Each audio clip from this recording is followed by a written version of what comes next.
Auto Club Speedway in Fontana, California is home to the Area Truck Series playoffs, round 3 of 5. Last week, we eliminated 4 of our 12 championship competitors. Now there's only 8 remaining in the battle for the championship. Just 2 races remain in the 2023 season. And after last night's race here at Fontana Finian, things got pretty wild in the Area Cup Series. I think we'd expect more of the same in tonight's 90-lap race from Fontana. Kyle Heyer joined by Finian Dacuna. Finian, welcome aboard. The skies are sunny here in California. Great day for racing. About 30 trucks getting set to go for 90 laps in round 1 of 2 in the round of 8. Yeah, saying things got crazy last night's honestly an understatement. That finish was absolutely spectacular. I'm kind of hoping we see something as exciting as that. Maybe not as crazy as last night. I'm sure there'll definitely be a lot of disappointed drivers if we see anything like what happened last night with several championship competitors being involved. And speaking of the championship competitors, let's go through them here. Our top 8 going into tonight. Here's a look. David Weishart is at the top of the Truck Series standings here for the round of 8. Ryan Hartz is 22 points clear of the cut line. Then it's Travis Beckner and Brad Slaughter that put themselves in position, but Brad Slaughter only has 1 point over Matthew Bell on that 4th place cut line. Then it's Jordan Hurley, Garrett Grant, and Eric Wineland. Now, notably, the drivers that were eliminated last week included Cameron Hearn, James Scioli, Ryan Swan, and Justin Zogak. Cameron Hearn especially, that was the controversial one last week, Finian, after the post-race fiasco, got himself eliminated by essentially 1 point behind Eric Wineland. So that was all it took to eliminate one of the fastest drivers on the season, and Scioli is out as well. So those are your top 8, and the 4 in the blue are the ones that remain. Yeah, so maybe it was taken out last week, and I'm curious to see how it's going to line up. You know, we were talking about it last night as well. For these guys, the guys on the outside looking in, they need to start getting good points tonight. They can't rely on next week at Richmond, because Richmond, you can find yourself taken out in something pretty easily next week. So you're definitely going to want to make up as many points as humanly possible. Taking a look at the team standings, Jacob Bell Racing, you can see leading with quite a few wins to their names. David Weishart Racing, yet to get a win in this series, still trying to pursue JBR in 2nd place in points with Sci-Fi Racing, IRLC Motorsports, and 5ID Sports rounding out your top 5. Fontana, California, home to about 250,000 people here. This track was constructed back in 1996, one of the newer tracks on the NASCAR calendar, and it's quickly going to be demolished to create a short track. This track was actually featured in the Pixar film Cars as Los Angeles Motor Speedway or something of the sort, and modified version of it, of course, some kind of a mix between Michigan and Fontana. That was what they used in the movie Cars. Yeah, I was going to say, it was interesting because you can see the representation afterwards, but it's bizarre when you think about it, too, because in the movie, it was like Bristol, where there was grandstands all around the track, and could you imagine the seating capacity if they had grandstands all around a 2-mile track? I mean, in their defense, cars occupy a little bit more space than people, so it would be a little different, but I always thought that was an interesting factor. Then the Dover-Bristol combination, that was the Motor Speedway of the South, which was the opening credits racetrack. We actually watched that on the Big TV Grid Life offices today. We weren't paying attention to it, we were just playing in the background. But, there's a look at your playoff competitors, and it looks like 7 of your 8 drivers are currently in the top 15. As far as the standings go, the ones that are lit up in blue are obviously your playoff drivers. And a pretty good look at everyone who's in there right now. Who's missing from that list? Eric Grant currently sitting in P20 in the 46 machine, not doing too particularly hot in practice, which again, nothing really too concerned about. Obviously, no points given off for practice or even qualifying for that matter, but it's really your race pace that's going to matter. So we'll see if he's has anything to show. And, you know, talking about last night, Gabriel Ellison came in very late into practice, only put, I think, 6 laps before qualifying shifted over. Qualified P10, and I think he finished 7th in the night. So did really good despite not doing too hot in practice. So hopefully for the 46 case, he's going to show us really what he's made of when it comes to race time. Ryan Hartz is the fastest driver on the racetrack at the moment. Runs a 40.440. Jordan Hurley up in the mix inside the top 5 here. The area track record was a 41.360. We've smashed that already in practice. We'll see how much further it falls here in qualifying. Previous winners, Chris Seidenfeld and Blake Giglio, your previous winners here at this racetrack. And we'll see if Brad Slaughter can maybe get the job done today. If anybody in the playoffs wins this race, they're going to lock themselves in to the season finale at Nashville. Yeah, that is if a playoff driver wins it. Although so far, pretty much a playoff driver has won every single one of the playoff races we've had. I think if I'm recalling that correctly, we'll see that remains the case. David Weissart, of course, leading in by a comfortable margin, 32 points. I'm sure he's very happy with the performance he has in this series compared to the Cup Series, because not doing too hot in those standings. But I'm sure he's going to go for a decent night. Nothing, no funny business, nothing going wrong for him, because he could definitely use it. Yeah, he was one of the drivers that was caught a couple laps down last night and was never really able to fully recover after that. A lot of green flag racing last night, which was great to see. Some really intense 3, 4, and 5 wide on the restarts, though, and some pit road penalties for some. This is a racetrack where you can really charge that pit lane entry, Finian, but it's going to burn you like it did the 0-0 in the background, as you can see him barrel rolling. I've seen a lot of guys nail the pit road wall for some reason. I'm not sure that's because they're trying to aim for it in practice, or if they're actually legitimately trying to get into pit lane and then overshooting it. It is a little tricky in some ways coming down a pit lane, just because they're carrying so much speed off at turn 4, and if you miscalculate where your braking point is, you can definitely overshoot and get some speeding penalties. We did also see a lot of guys overshoot their pit stall coming in after the end of a run, just completely miscalculating how much braking pressure they need, how early they need to brake into their stalls. So that was another thing to account for. The Ryan Hart's getting back on the racetrack here just prior to qualifying. Tonight's race is 90 laps. That is 180 miles. This track banking 14 degrees in the turns, 11 degrees on the front straightaway, 3 degrees on the backstretch.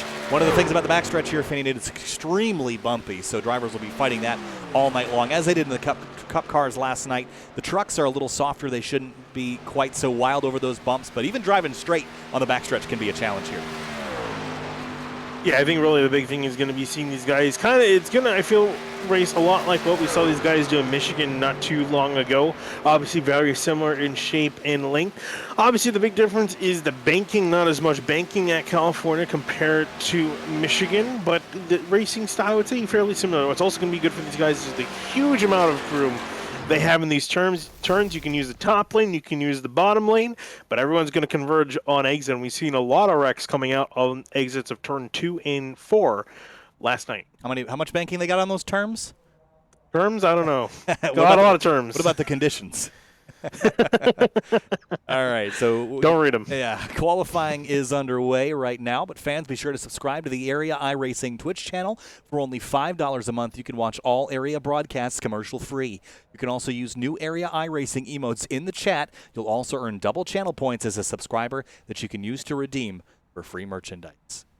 Heading down to the racetrack now for qualifying, and this is a pretty critical phase of the night for a lot of the playoff competitors. Not because it matters where you start in terms of finishing up front, but it can keep you out of trouble early when there's 30 trucks on track all going for it. Yeah, especially if you're one of those guys, one of the playoff guys, where you need to have a good finish. You don't want to try to be combing your way through the field. You're putting yourself at risk of potentially getting caught up in an incident while you're on your way to the front. Talked about the 46 Garrett Grant was the lowest of the playoff contenders in practice. We'll see if he shows any muscle in qualifying here as he starts his first flying lap.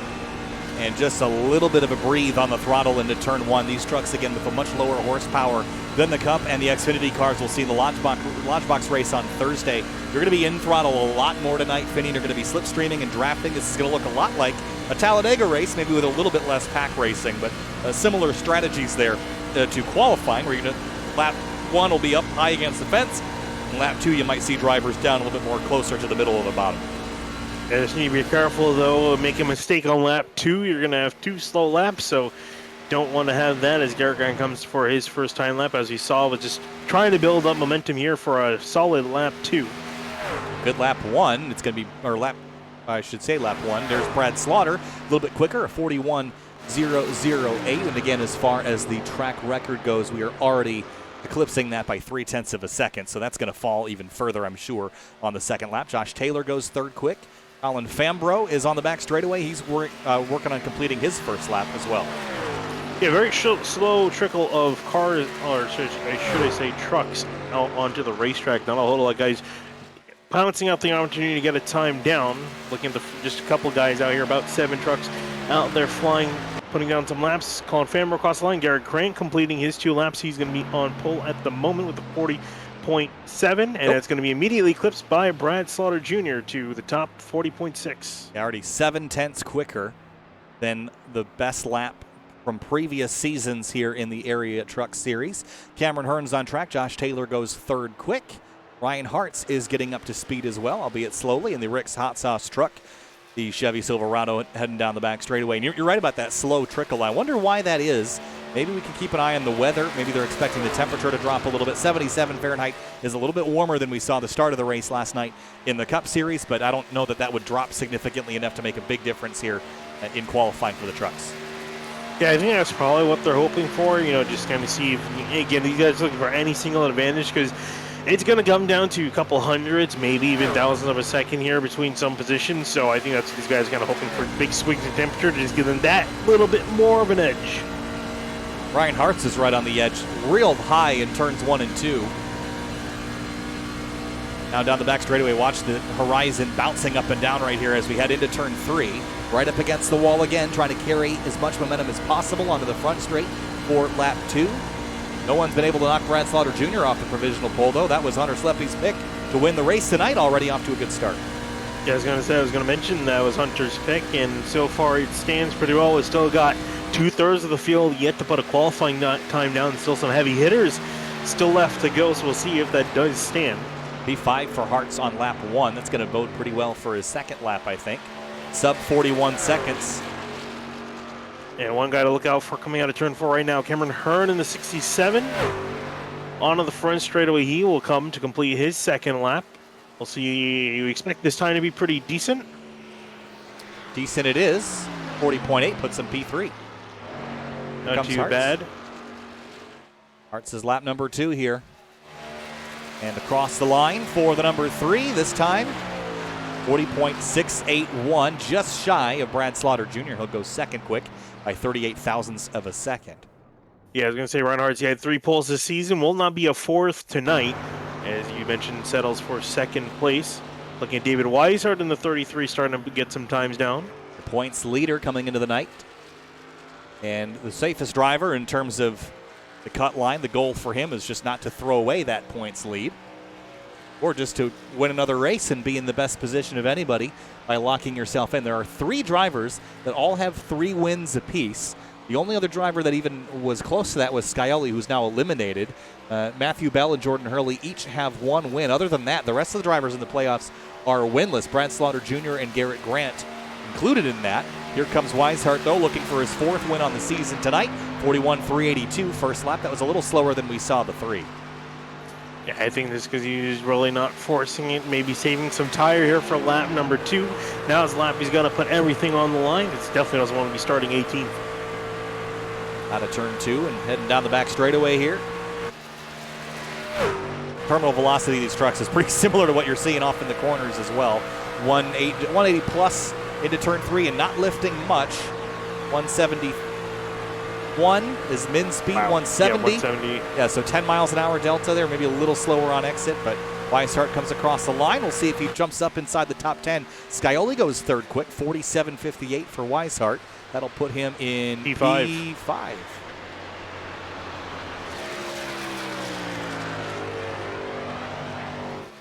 Eric Wineland working his way around. This is an important night for Eric because he is last in the playoff grid, and he just scraped by last time around. Finney in Las Vegas was almost a catastrophic night for him. Got damaged early and was fighting all night long.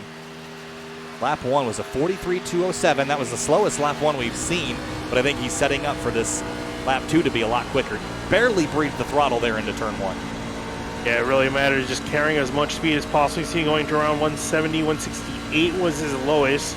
Might be a little bit too slow there, but we'll see going to turns 3 and 4 if he can make up anything. Matthew Bell of note, also another playoff driver up to 7th place. We'll see if Wineland can slot himself. I think for him, the main goal, trying to get into that top 10 where all the other playoff drivers are at the moment.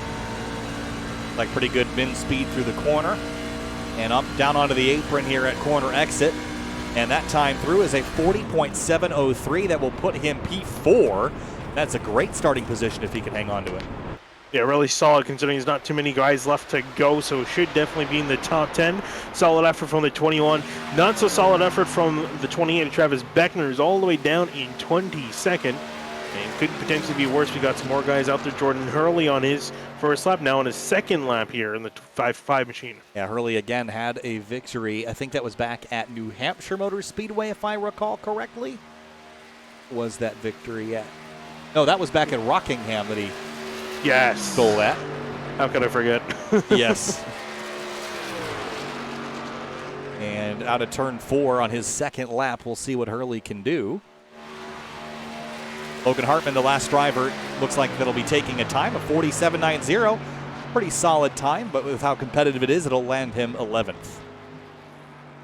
Yeah, not too terrible up, not too terribly good of one either, as you mentioned, the 51 Hartman, one of the last guys rolling out on the track. It looks like we don't have Bobby Tin, Shane Abbey, Tommy Wright, or Jeff Ryan putting down a lap, which is a bit interesting to me. This place, again, kind of races like a plate track in some ways, so maybe there's some strategy behind that to start behind and carve their way through, get an idea of how the dirty air is tonight. Yeah, considering what we saw last night, too, we did see quite a few guys from beyond 30th place race their way to the front by the end of the night, but again, that's just a lot of risk for, potentially not much reward if you get wrecked out, so curious to see what these guys have planned. Hartman 27th. After his first lap, but obviously we've seen everyone pick up significantly on lap number 2. And sometimes even more significantly with an extra slow lap 1, so we'll see how that fares for Logan Hartman. One thing I wanted to point out was the drivers with the white number backgrounds on the ticker, James Scioli, AJ Roderick, Anna Sogak, drivers that for a few of them were recently playoff drivers as recently as last week, so they're really going to throw a wrench into things here. We saw last night that drivers that are not in the playoffs won't necessarily roll over and let the playoff drivers have their fun, so Scioli could really turn this thing around and maybe bat for his teammates here tonight in a little bit of a team function, given that it's so draft heavy. Hartman's second lap, no pickup in positions. He will stay 27th. And that will essentially wrap up qualifying with just about 20 seconds left to go. Brad Slaughter sitting as your pole sitter, and for him, that's definitely not his first, from what I remember, his first pole position. This indeed will be his third pole position this season. That's got to suck, knowing that he's so quick out on the track, but just has not gotten a win this season. He's got the same luck, basically, as Ryan Hart's in the Cup Series. Hart's doing a lot better in the Truck Series, 3 wins to his name. I'm sure Brad would love to have a win or two, especially before going into the final round. If he locks himself in, he is on that cutoff. A win would do him wonders for just locking himself in and giving him peace of mind into Richmond. Another look at your round of 8 for the Area Truck Series. Again, Weishart, Hartz, Beckner, and Slaughter. And again, Travis Beckner has a little bit of a bubble back to E5, but I don't think anybody really is truly safe. If Weishart has a poor night tonight going into Richmond, he's really going to be in trouble. But I think, someone's going to lock themselves in tonight, or they won't. These are your two options this evening. It could be a non-playoff competitor that gets the job done, but it's certainly going to be fun to watch, especially with Scioli up there mixing it up. Yeah, having some quick guys not in the mix we saw last night. Non-playoff driver taking out 2 playoff drivers and causing another playoff driver who didn't seem like he was anywhere close to getting a win. Getting one and locking himself in. So curious to see if we see any close to a big shakeup like that in the points tonight. It's very much possible. Like you mentioned, if David Weiser has more unfortunate luck here, ends up retiring, and playoff driver, maybe a guy like Eric Wineland, getting a win, who knows? We'll have to see. We will have to see. Before we get rolling with our Roasted Gems Coffee starting lineup, fans, be sure to visit Roasted Gems Coffee for some of the finest coffee from all over the world. Use discount code Area iRacing for 10% off your order at roastedgems.com. Time to roll through our starting lineup tonight. It is 32 trucks deep. Let's kick things off with row number 1. It's going to be Brad Slaughter Jr. searching for his first victory on the season. A 40.643 eclipses the track record by a big margin. He rolls off alongside Ryan Hartz, second in the points, second on the racetrack. And ironically, in row number 2, we have James Scioli, a guy who was just in the playoffs, next to a guy who just iked his way into the playoffs last round, into the next round, I should say, Eric Wineland in 4th in the 21. Row 3, AJ Roderick's number 56. He'll start alongside playoff competitor Garrett Grant, who comes into the night 7th in the standings. He could use a good night to get himself above that cut line. In 7th, you have your points leader into tonight, 33 David Weishart, hoping for some luck Next to him, Justin Anisogic, another driver recently eliminated in the 88 machine, in 8th place. Matthew Bell clinging to a playoff spot right now. He starts 9th. Cody Cutler is 25. The 5-wide sports truck starts 10th. Number 6, you find Jordan Hurley in the 5 machine. Next to him, Alex Weaver is going to be rolling off in the 98 in 12th place. 13th place, row 7, Cameron Hearn eliminated from the playoffs last week by 1 point. Bryce Senesac starts 14th in the 09. By Jordan Martin lined up in the 11 truck in 15th place, with Josh Taylor next to him, the 57 in 16th. 17th place, Danny Ware's 00 running orange on the truck tonight, easy to spot, alongside another easy to spot truck, the 20 of Justin Munsell. Back in 19th, going to be Jeff No in the 55, with Ryan Swan next to him in the 19, rounding out your top 20. 21st place, Jeffrey Wilson's number 85's 5-wide sports truck. Chris Seidenfeiten, past winner here in Season 1, starts 22nd. Travis Beckner's going to be rolling off in 23rd, and the lowest of all 8 of the playoff drivers coming into tonight. He's got a lot of work to do, and Colin Faribault's next to him in the 18 truck in 24th. And 25th place is the number 16 car. That is Tom Bourne. Carter Coop starts 26th in the 52. Logan Hartman's going to be rolling up in 27th in the 51 machine, with Shane Abbey next to him in the 28 in the 12 truck. Tommy Ryan starts 29th alongside Bobby Tinch in the 66, and rounding out the rear of the field, Jeff Ryan in the number 37. For some reason, they're scoring skipping P30. Just noticing that. I just noticed that too. Yeah, it's weird. That is weird. I'm sure that'll sort itself out. 57 truck. Josh Taylor. Rolling now again. He was supposed to start 6 down the order a little bit, but he's just catching up to the field. Very interesting there. I don't understand what was going on there, but who knows? Time to go racing, though, tonight in the Area Truck Series from Auto Club Speedway in Fontana, California. The race tonight is going to be 90 laps. It's about 180 miles. 31 drivers taking it on here at an altitude of 1,000 feet. It's time to kick off the round of 8 in the Area Truck Series. Green flag flies, and we're racing at Fontana.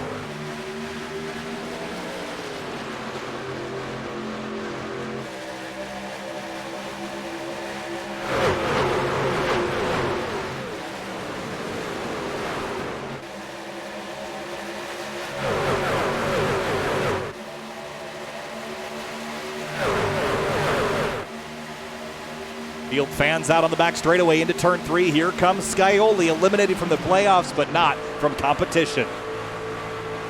Yeah, showing everyone that he shouldn't have been eliminated last week and trying to prove a point here. He's definitely going to prove a point here as he will lead lap 1. Brad Slaughter trying to draft back up to him. Going to go look to the inside heading to turn 1 of the 8 truck. We're going to see a lot of drivers just keeping their foot in it tonight, just trying to carry speed. Ryan Hartz right now in that 3 truck, closing the gap here as they come out of turn 2. And you can see there on the scoring there, 5 of the top 6 all playoff drivers, most of them near the front. Jordan Hurley dropping 1 spot off to the start, and actually potentially another spot as Cameron Hearn's next to him, racing side by side. Another driver that was just barely eliminated and can certainly pose a threat. 1 truck way wide in turns 3 and 4. Is that the 16 truck of Tom Bourne? We're 4 abreast out of turn 4 back here. Yeah, these guys, everyone racing for every single spot, no one giving an inch. Talking about everyone just kind of going full throttle, full beams. And especially in the back of the field, they're all trying to make up as many spots as possible.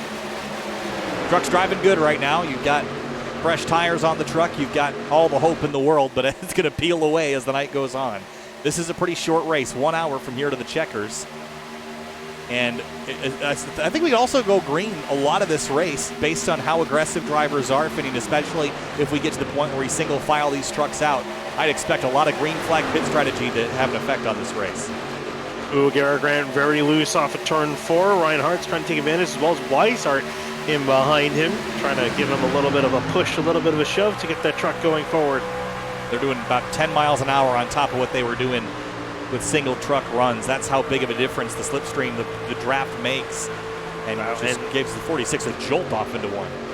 I want to take a look at the 16 of Tom Bourne. Whoa, he's about to get squeezed into the wall 3 wide in the background. He's making up 10 spots. He started 25th, is up to 10th. Sorry, up to 15th, up 10 spots from 25th, and he's just been ripping that high lane And it's been working out pretty good for him so far. A general rule of thumb, watch the 09 how yawed out that truck is, but general rule of thumb on race starts is if you can go where they're not, as 56 of Roderick just got in the wall out of turn 4, go where they're not, and you'll make up some ground. So the 16 already making pretty good progress here.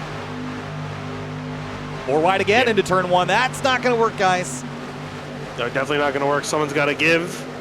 And quite a few people taking Secret Seidenfeld and ripping up the middle, trying to go middle 3 wide with Swan and Fambro on either flank. Side 4 widen down into turn 1. 3-truck breakaway here at the front, but it's still pretty frantic back here, just around 15th to 20th. On board with Shane Abbey.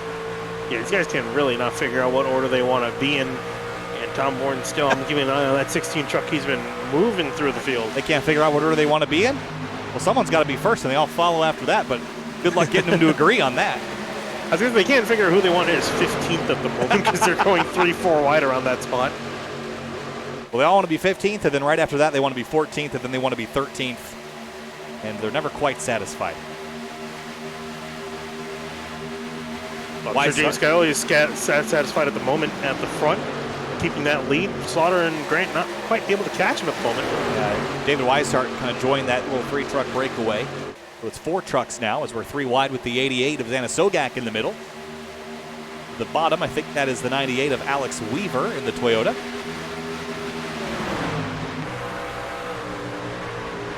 Trying to have a look to the inside of Anna Sogak and the inside lane. I'm curious to see how much longer that lane's going to last. We're going to see these guys kind of migrate a little bit more to the top, trying to make that run. I mean, again, we've seen quite a few guys use that outside lane with good effectiveness. So the top few spots there just been kind of going down there no matter what. Big track with not a ton of power compared to the Cup and Lodgebox Series cars. So what you're going to end up with is drivers. Oh, Seidenfeld in the wall. Oh boy, everybody scatters. You don't want to get out of the throttle because you just don't have power to overcome that loss of momentum. So that means that those upper grooves will likely get more dominant as the race goes on. But you don't want to do what Seidenfeld just did and pack the side against the fence. No, we definitely want to do what Tom Borden's doing. I keep talking about this truck. He's in 9th right now. And actually he's just about to get past Cameron Hearn. He's in 8th. The 18 truck, by the way, Colin Fambro, I think, has come up through the field a little bit as well. 24th to 12th, plus 12 for him. Yeah, Seidenfeld was also making some decent progress in behind the 16 on Borden, but after that incident getting into the wall, just running a little bit too high off the corner, lost about 5 or 6 spots. Still a big gaggle here in the midfield. The 12 of Shane Abbey, 18th place, but following a 3-wide battle for 15th. Look at the 45 go around the outside. Look how much more speed you can carry than someone like Shane Abbey in the 12 near the bottom of the racetrack. It's just such a huge advantage. But it comes with risks, and we've seen that 45 already in the fence. Yeah, I was going to say, he's not afraid of going back up there because he knows how much speed is worth there. And again, you're going to have to, I'm telling you, Tom Borden not pay me to talk about him more, but he's fighting with Eric Wineland now for 6th place. And at the rate he's going, he's going to crack the top 5 in a lap or 2. Wineland, Wineland threw the block on him there on the front straightaway, went for a bit of a ride up the nose of the 16. That was a dicey moment. And here he comes again. Look at him, you're right, but how much is he burning up the tires? We saw last night, Finian, you had to be so reserved to carry speed throughout the run. We've already seen half a second of fall off in the first 10 laps of this race. Yeah, I was going to say, I think we're already starting to see him stall just a little bit here, struggling with the 21. But I was just amazed by the way he caught up to Matthew Bell right in behind and just ripped around the outside like it was nothing, like he was in a completely different vehicle. Whoa, he's starting to get really loose, and we were talking about that tire wear. I think he's starting to burn up his stuff. Cameron Hearn diving way down low, and how low? I think that's Cody Cutter almost in the grass. Yeah, he had a big moment as well, loose out of 4. And if you're abusing those tires, you might start seeing it now, I think is probably a safe assessment to take away after that moment. And that's one thing I worry about with that 16 truck is he's flying right now, yes, but it's going to start falling away from him now. He's dropped back down to 8th. And we'll see if he can start that momentum back forward, but my gut is telling me it probably not is the case.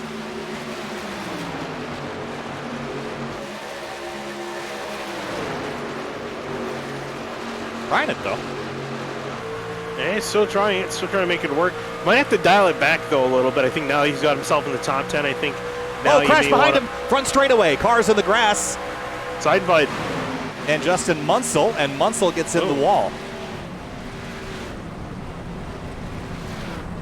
And they'll come out of it straight. But clearly something happened back here. Let's have a look. Yeah, this was interesting. So Seidenfeld ended up getting the wall coming off of turn 4, but not kind of what you expect. He got clear of the wall, and then he just drifted up into the wall after the exit of the corner. You'll see right here. Here's where a lot of guys end up hitting it right there, and then he kind of just meanders into it, slows down. Swan gets into him, turns him into Munsell. Yeah, Munsell's going to have some fairly significant damage after that, and I think they're, well, Seidenfeld also going pretty slow. We'll see if they come to pit lane, but my gut is going to tell me that they're going to have to. For the lead, here comes Brad Slaughter Jr. to the inside of the 7, and then kind of brought some more drivers into that mix. It was just 4, but now what? I count 7, 8 drivers all battling for that spot. Here's Hearn trying to defend from Tom Bourne, and Matthew Bell is back in the mix, coming up into 8th place. Yeah, we saw the lead be pretty quiet ever since Skyler took the lead away on lap 1. Now Slaughter's still trying to fight with him. He's going to dive and pass the number 7 heading into turn 3. And look at the 33 get right to the rear bumper of the number 7, and you can almost expect a big push coming here from the 33 to the 7. But the draft's not quite strong enough to get to him without a nice run also. Now the 7 tries the high side into turn 1 to get this lead back from Brad Slaughter Jr. Yeah,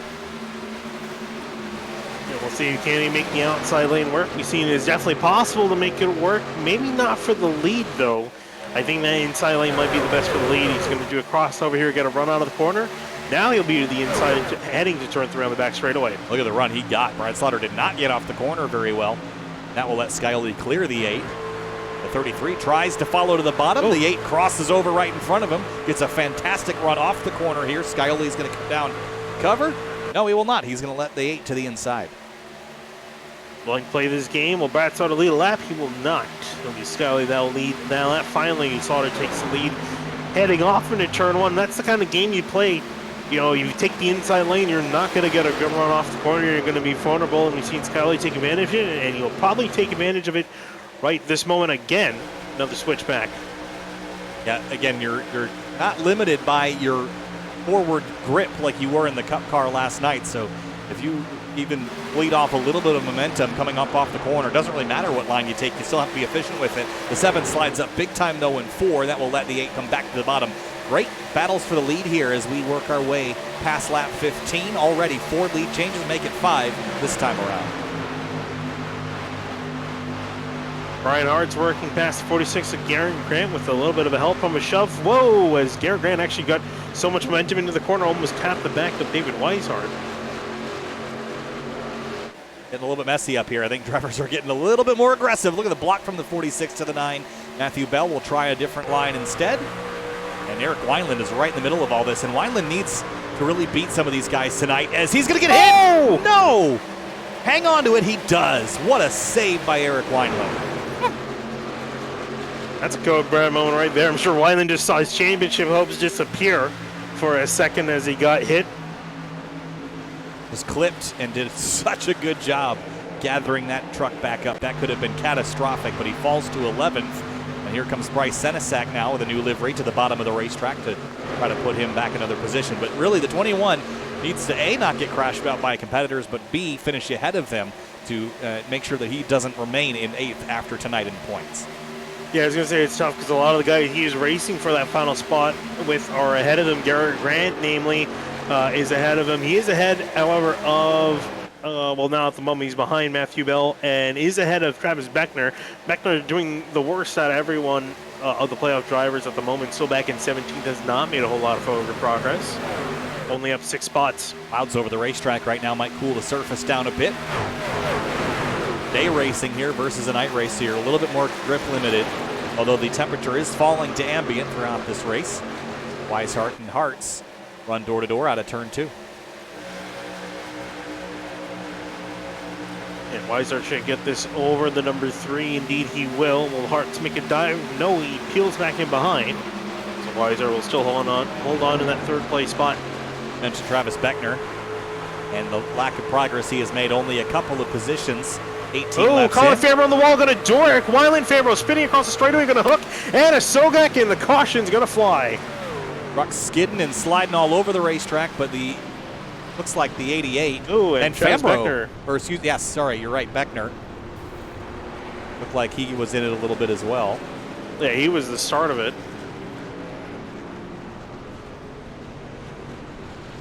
Let's go back and have a look at what happened here. Our first caution of the night, and back a little further. To watch the 18 truck, middle of your screen here. Up the racetrack, gets into the wall. Oh, it gets into Wineland. Gives him some more damage than Anna Sogak gets turned.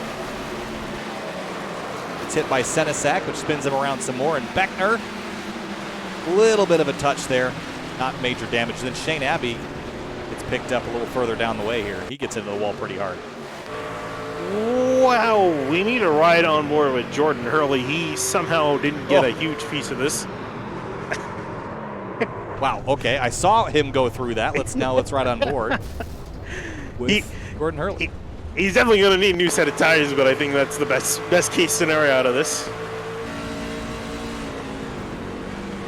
Juke to the right, juke to the left, juke to the right, juke to the left. Big slide. Oh. And kept it straight after all of that. And here's what it looked like from the outside.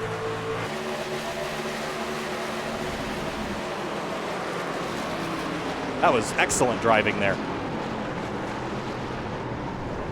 Yeah, really, really solid job. I think he might have picked up just a nick of damage on the left rear bumper from Shane Abbey, but that's not as bad as it could have been. Pit lane is a busy place right now as they roll off pit road. Looks like Scioli will win that race. Brad Slaughter Jr., David Weishart, Ryan Hartz, 4. Yeah, not surprised we're almost a third of the way through this race, and I think definitely enough for tires to be a concern, and also for quite a few guys to get some damage repair. 2 drivers that are out already. Chris Seidenfeiden and Justin Munsell both came down about 6 laps ago. Called it a night. Too much damage to continue for those 2 drivers. Yeah, not surprised. Unfortunate, especially because Seidenfeiden was looking to be having a good night and just slowly fell backwards throughout the run. Of course, to see him retire as we see the field join up back near the front. So Eric Wineland has really dodged a couple issues tonight, but does he have some damage? I see a little bit, and I wonder if the steering is affected. It looks pretty straight now, but you see that aero damage on the right front, Finian. Not what he needs. No, definitely the last thing he needs. I'm trying to look and see and make sure it's going to be more with just aerodynamic or engine. I think most of that was to the door and the wheels, so definitely not going to be down on power. However, like you mentioned, the suspension and the handling, especially the aerodynamics, that's going to be more of a concern. Didn't come back down again, so I would assume that he's got it all fixed up. Yeah, it looks bad, but I think it's not really all that bad at the end of the day. So We'll have to see. We'll have to see. We're closing in on the 1/4 mark of this race, and it goes by quick. This is going to be a fast one tonight. Or, again, we're not sure how many caution opportunities we're going to get. So, we've seen a couple SimWrap Market replays tonight. Fans, be sure to check out simwrapmarket.com for custom iRacing paint scheme templates that are simple to use and help you stay more focused on the racetrack. And look at those playoff competitors. 5 of the 8 in the top 6, and 3 of the 8 with some trouble already kicking off the night. Travis Beckner, one of those drivers I'd worry about. We haven't really seen a lot of speed, but again, maybe that will pay off in the longer run. Maybe saving something, planning that move up forward. Yeah, it did get some damage to the nose of that machine. It spent a little bit of time fixing it down a pit lane. Still has some crinkles there, so I'll be concerned about that. But yeah, hasn't really made a whole lot of progress. Of course, Hurley and Wineland also relegated to the back of the field with the damage they got. Notably, of course, under that last pit stop, Scioli took the lead back from Slaughter and has elected the outside lane to start. Coming back to the green, lap number 22 of 90. Here from Fontana, you're watching Sim TV. Kyle Heyer, Freddie Daguna bringing you the action. And green flag back in the air. We're back underway in the area truck series. The round of 8, Bobby Tench the back round. Now look at it, to the inside goes Ryan Hartz with a fantastic restart to the inside of the 8. And we'll see if he can hold it down. He should be able to, because these guys are still going to be accelerating through turn one. So a fantastic move from Ryan Hartz. He's going to hold on a second. Will he be able to clear, though, off the corner? I don't think he will. Here comes Slaughter, and Weiser with a massive run on the outside. Yeah, great run there. You can see the outside versus the middle versus the bottom and the advantages they give. But watch the 3 into turn 3. Big send here as the 8 kind of holds him to the bottom. That's going to get tight here off turn 4. So Hartz got a little bit loose. Saw the steering wheel fling to the right to keep it going straight. Lost some momentum. He's going to go back to 4th place. As Hart's now in 2nd with a big run on Scioli. Will he go to the down low? He will not. Stay on 7. Up to 6th place after starting 13th. Let's not count him out. Not in the playoffs, but certainly hungry for a win. Just the same, has none to speak of this season despite being close many, many times. Middle 3 wide is Cody Cutler's 25. And Gordon Martin's got some nose damage on that number 11 already. Somehow still hanging on to P10. I was going to say, I didn't notice that he had that much nose damage to that machine. Kind of amazed that he's still hanging up near the front, so it's definitely not hurting him. At least it doesn't seem to be hurting him a whole lot at the moment. Here comes Weishart for the lead on Scioli to the outside into turn 1. The thing is, will he be able to hold it to the outside, or will Scioli be able to clear him? Completely different lanes. Weishart entering high, going to try to cut it back down low. Scioli going to wash up the track. In front of the 33, still gives him the lane though.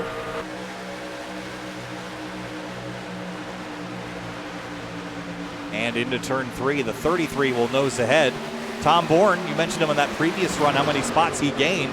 Here he is again, trying to do the same thing on the outside groove, trying to hang on that quarter panel Matthew Bell, and wasn't able to quite do it. Garrett Grant looking down low, thinking about making it 3 wide as Cameron Hearns racing side by side with Ryan Hartz. Hearn makes the pass, the 9 at the bottom of the 46, and Tom Bourne sees these drivers side by side. Here's an opportunity, and with a run to the outside of the 9, he's going to look for 7th. I'm sure he was happy a caution came out, got some fresh rubber, can now kind of fling around the outside again to pick off some more victims. Going to try to look to the outside of Garrett Grant. He's going to be riding his right quarter panel really hard. Oh, Grant's not going to give it to him, though. Runs him tight out of turn 4. Saw some 3 wide action behind them with Jordan Martin kind of getting swallowed alive there. Yeah, it is now. Looks like it's that damage is starting to hurt him. He's losing a lot of speed on the straightaways. Less draft. He's in the air more. That's going to affect him. Certainly, I don't think you can get away with that much damage here in iRacing. That's going to definitely hurt your straight line speed and your downforce level. And I expect we'll just see him continue to drop without having a chance to fix that. Yeah, this restart a lot more calmer than we saw on the initial start. Kind of surprised. Usually we see the opposite. We usually see guys be a lot more aggressive, but everyone's kind of filing out here, finding their own groove. And it feels like they get it more aggressive later in the day because, you know, they had an opportunity to pass. They took it easy because it was the start. Then they realized how difficult it is to run people down. So that's when people tend to get a little bit more aggressive. Eric Wineland really needs to move forward and make sure that he doesn't get trapped at the bottom like he did last week at Las Vegas. Remember, he started up front, had good speed, got kind of half spun by the 46 of Garrett Grant, and then got a little bit involved in that recent collision on the front straight. Is now sitting in 20th. Yeah, he's been trying to make some progress forward. It's been slow but steady. Hurley's been a little bit more successful. Hurley restarted in 25th, is up to 18th. Wineland started 23rd, is only up to 20th, so not as good progress as it could be. That's what I worry about, though, is you have a couple things go wrong and it just kind of derails your whole night. And again, who knows how much that damage is affecting him, but I feel like it can't be none.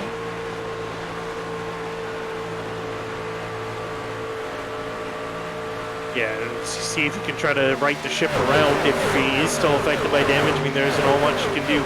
At this point, you can only fix so much of it, whatever the sim allows you to. As we look back up for the lead. Trouble turn 3.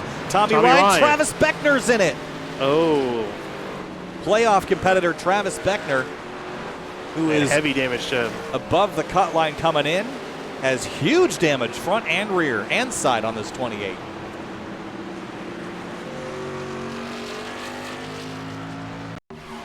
Oh, and Eric Wineland, I think, was involved as well. Oh, yeah, he gets turned by the 99. And Eric Wineland, yes, in it again. This is tough to spectate here. The 99 comes off the wall just the slightest bit. See Wineland just tag the 28, but will likely have added to the total damage on that truck.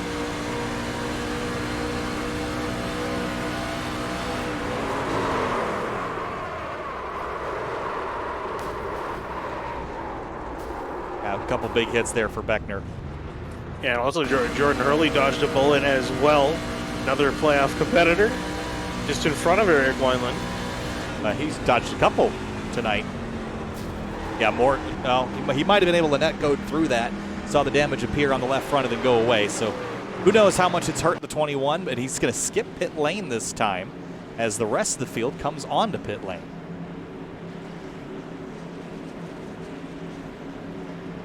Interesting. 99 was given the EOL for that penalty, or for the collision, by the way. Sorry. Yeah, so Jeff Ryan and Eric Wineland staying out with everyone else coming in. It's a bit interesting to see. Well, Eric Wineland needed to do something because obviously being back in the pack is not doing him any favors. Remember, he was running up front and then had that little half spin off the nose of the 46 and then got caught up in a wreck. Then had to come down to pit lane, repair some damage, got back on the racetrack, couldn't make up ground, got involved in another wreck. Him shutting the engine off too. Fuel strategy potentially playing a factor here. Yeah, so and remember, here's an interesting thing to bring up from last night. He can't really pit now, because if you remember what happened last night to the 33 David Weiser and why he got put in such a hole, was because he stayed out on the first lap when everyone was told to come in, and then when the second lap, when the lap cars pit, when Weiser came back down and he got a penalty, which he had to serve under green, 40-second stop and hold. So he can't, so Wineland can't really come in again, otherwise he'll risk getting a penalty, and I hope that he knows that. Well, he must, because he was here last night telling us about that. So, right, oh yes, right, yes. So I hope that he doesn't get caught. But engine is shut off. He is not the leader, though. Does that apply to, I guess it would apply to everybody that. From what I remember, because I've been bought by that penalty myself in the past, it applies to any lead lap car. And you probably weren't leading, so that explains. just saying. But yeah, so I think with any lead lap car, basically you're only allowed to come down the first time, and then that's it. If you don't come down the first time, you can't come down at all. So, look, but either way, it doesn't matter. He's going to stay out. So Wineland, Jeff Ryan are going to stay out. Everyone else is going to come down. Everyone else has come down and got 4 fresh tires. So we're a third of the way into this race, and this is now the third set of tires. The ones they started on +2 that the leaders have gotten on. Yeah, we're not even halfway through this race. Right, so maybe there's some strategy there for Wineland as well. But he's going to fall back on this restart. The tires, I think, are going to matter. The fall off is about half a second every 10 laps. But I think there's a different strategy being played here, whether it's conservation of fuel or tires or both. I don't think the objective here is for Wineland to stay out front. I think the objective is longer term than that. But again, I do worry a little bit about getting off strategy in case this does go green. If you're going to lock yourself into something you can't get out of. Yeah, it's either going to work out really well for him or really badly. I don't think there's going to be a whole lot of middle ground. I think he's going to have to hope for his sake that this works out. Same thing with Jeff Ryan's going to have to kind of hope that this works out. He's got a lot of fast, hungry drivers in behind him. See how it pans out. Lap 32 is going to be the restart here for the Area Truck Series. Quick look at the race recap. 60 laps to go, 2 cautions for 4 laps, 3 leaders, 8 lead changes. Green flag, back in the air, lap 32. It looks like Eric Wineland's gotten a black flag, and potentially due to the 37 being slow on the start. Speaking of which, here he comes, getting put 3 wide. Brad Slaughter coming up the middle. Yeah, Brad Slaughter Jr. just trying to take advantage of knowing that these guys are down on tire. So if that penalty for the 21 sticks, that is going to be catastrophic for his chances tonight. You won't go a lap down if you pit now, but how do you pit when you're on the high side of 3 wide? Yeah, well, he's trying. Race Control's reviewing this start to see if it is. Whoa, Weiser getting loose in the middle, 3 wide, almost spun out for a second, but that starts being reviewed by race control, so Wineland may potentially have it cleared depending on their ruling. And that one little slip for Weishart cost him 6 spots. On the restarts, everybody's just keeping it gun full throttle. If you have to lift for anything, it's like lifting through Radion on the start of a GT3 race. You're just going to go backwards. And so far, actually, that call for Wineland not looking too terribly bad. He's keeping up the pace pretty decently. He's tucked in behind Skyler. I think he's just going to try to kind of ride that outside lane. Oh, spin behind him. 25 is sideways. Whew. Saves it. We're not out of it yet, though. Great job. Completely overtaken by everyone else, and everyone's going to avoid it, and we continue to go green. Yeah, just 2 trucks came together there, middle of turn 3. It's going to spread the field out a little bit. That will help Wineland a bit. 3 wide again. Jeff Ryan on the bottom in the 37 truck. I think for Wineland, though, I think the wear is going to show up a little bit more. That's a 10-lap difference. That's significant.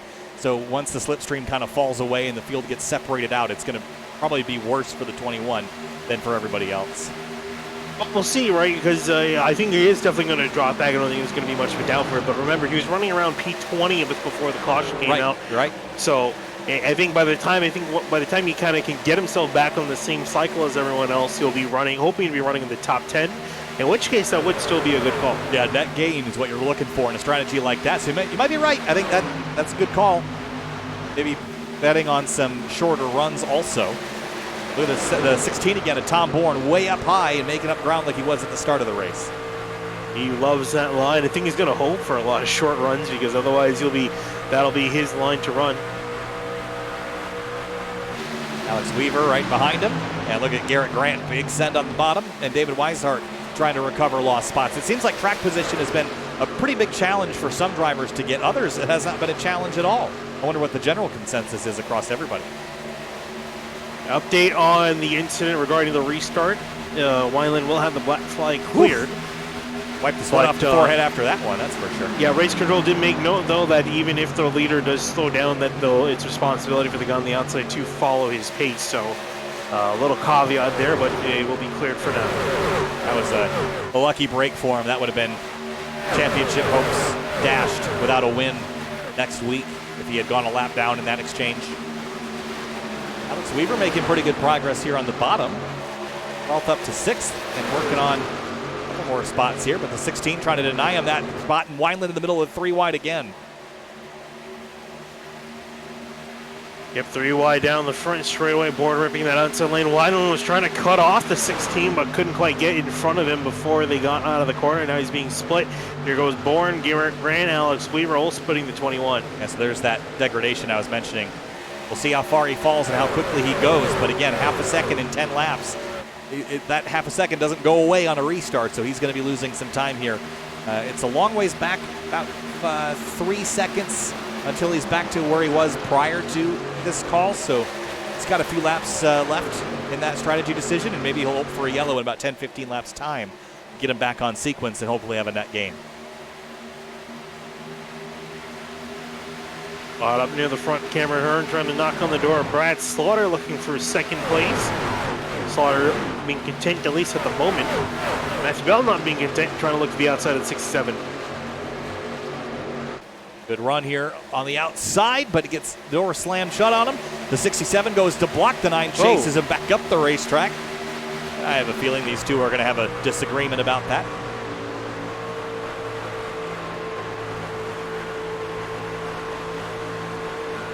Big run here for the 9. Yeah, so I was looking at a big mess of cars near the back of the pack. Yeah, a big gaggle of cars around 23rd, 24th, but they've sorted themselves out. Bell to the bottom in turn 1. And look at the 16. Bye. Loses some momentum on corner exit, though. It's going to get tight here. 3 across. Now the 9 will tuck back in line. This is good racing up front here. Lots of bobbing and weaving and position swapping. But that 16 truck, look at the speed he's got. These short runs give the 16 the medal for the biggest mover of this race. He is flying right now again, as he did on the initial start. I'm surprised that more guys haven't opted to try to run that outside line just to block the 16 because he's been unimpeded up there and he's been making so much ground, now up to 2nd place. Again, this man, he started back in 25th. almost the entire field. Trouble in turn 1. Oh, holy cow. 25 of Cody Cutter up into the fence. Oh, man, you're not kidding about that. Well, caution's out for the 3rd time tonight, and this was a big one. This started out of turn 4. You see him get loose here. And so they got a little disorganized, and then down the front straight around the start finish line is where it happens. Josh Taylor gets collected, and then wow!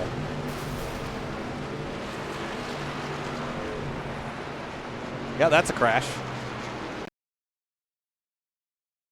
Here it is in slow motion. Holy cow, that's a big hit. Punted like a field goal. I know the Super Bowl's in a few days, but And then who came through here at the end? Was that Tommy Ryan? I think so. Just driving by all the debris. Didn't even lift. He saw him flipping, just like, it's so far off in the distance, you can see the car barrel rolling. But that was our 3rd caution on the night. That is maybe what Eric Wineland wanted to see, but we're only 11 laps into this run. I don't think they're going to come down for another set of tires. They're running out of sets pretty quick. Now what? I'm curious, what is Eric Wineland doing now, right? Down to 11th, so he's fallen about halfway back to where he was. Has saved a set of tires. Ooh, are the guys in the league going to pit? They're running kind of low in the straightaway like they're about to pit. I see some fakes? would be surprised if they did, and yes, they're going to stay out, I think. Fake. Wineland's coming in. Yeah, 37 of Ryan's coming in, and a lot of guys near the back are coming in. All right, so now Wineland's going to look like a superhero on the restart, so this probably set him up actually pretty well if we go green for a long run. So that comes down to chance, but perhaps it'll work out for the 21. Yeah, I was going to say he should come out around P15, P16, the way it looks so, and with the tire advantage. So overall, not too bad of a call. Still bottom some positions. And now has fresher tires, like you mentioned. Again, it would have been a bad call if that run went green for a long time, and it would be a great call if this run goes green for a long time. It's all dependent on circumstantial situations, and that's what I worry about with big swings at strategy like this, Vinny. I know he was having some trouble before, but take a big swing at strategy like that on circumstantial moments, and if they don't fall your way, you can see things really go wrong. Remember at Las Vegas, he had a well-timed caution that saved his night, and it's not always going to happen. He knows that. Oh, yeah, he definitely knows it. But sometimes you got to take a big swing to get a home run. It's one of those things where you can make an unorthodox call, and if it works, you look like a genius. If it doesn't work, you look like an idiot. Yes. I usually fall on Group B of those. Yeah. I I would say I also think I feel more so on that side of things. We had our league race last weekend where I just guessed that 6 gallons was the right amount to put in, and that happened to be exactly on the dot how much I needed. And if I put in any less than that, I would have looked like an idiot. So we both looked like idiots because I just went with. I just heard you say 6 gallons, and I knew you said beforehand you had no idea how much you need. I was like, yeah, that seems about right. And I finished with just about a lap left. I didn't even do math. I didn't even look. I was like, I feel like that's the right number. And it was not based on anything other than pure chance. But 1 to green this time. Lights are off on the pace truck. Fans, be sure to check out rickshotsauce.com for some of the best hot sauces made locally in South Florida. Be sure to follow the Rick's Hot Sauce Rookie of the Year battle in the Area Cup Series and see who will take home the $100 prize as the highest finishing rookie in the point standings. All right, look at the race recap again. Lead changes up to 10, 5 unique leaders, 3 cautions for 7 of our 43 laps completed, and we are nearing the halfway point of this race. And there is not a lot of time left if we go green to the end from here. Yeah, just about half an hour of racing left to go if we go from green from here to the finish, which at this point, I kind of doubt, but I also don't think we will see a whole lot of wrecks. They've been racing relatively calm near the front. A lot of the wrecks have been in the middle to the back of the pack, and for kind of unorthodox reasons for the last 2. Yeah, you know what's interesting is we saw more crashes last night out of turn 2, and tonight it's been out of turn 4. It's like an entirely different area of the racetrack that we're seeing the trouble spots. Well, actually, 2 of them have been on the straightaways, not even in the turns. Well, that's what I mean. Front straightaway, yeah. Turn 4, but like last night they were back straightaway, turn 2. Mm-hmm. So completely opposite ends of the racetrack, which is interesting, I think. right, field doubled up. And cautious of those restart rules, Scioli, your leader on the bottom, Bourne on the outside, where he is called his home tonight in that 16 truck. Green flag back in the air, 67. Getting around the 16, did not get a very good restart. Tom Bourne sleeping with the fishes on that restart. Did not get going whatsoever. Going to get back all the way to almost 6th place by the time they had to turn 1. Horrible restart for the 16. Is now on the back foot immediately. And in the middle, which before the driver to his outside was called the concrete retaining wall. He hasn't had a truck to his outside yet tonight. They couldn't fit up there.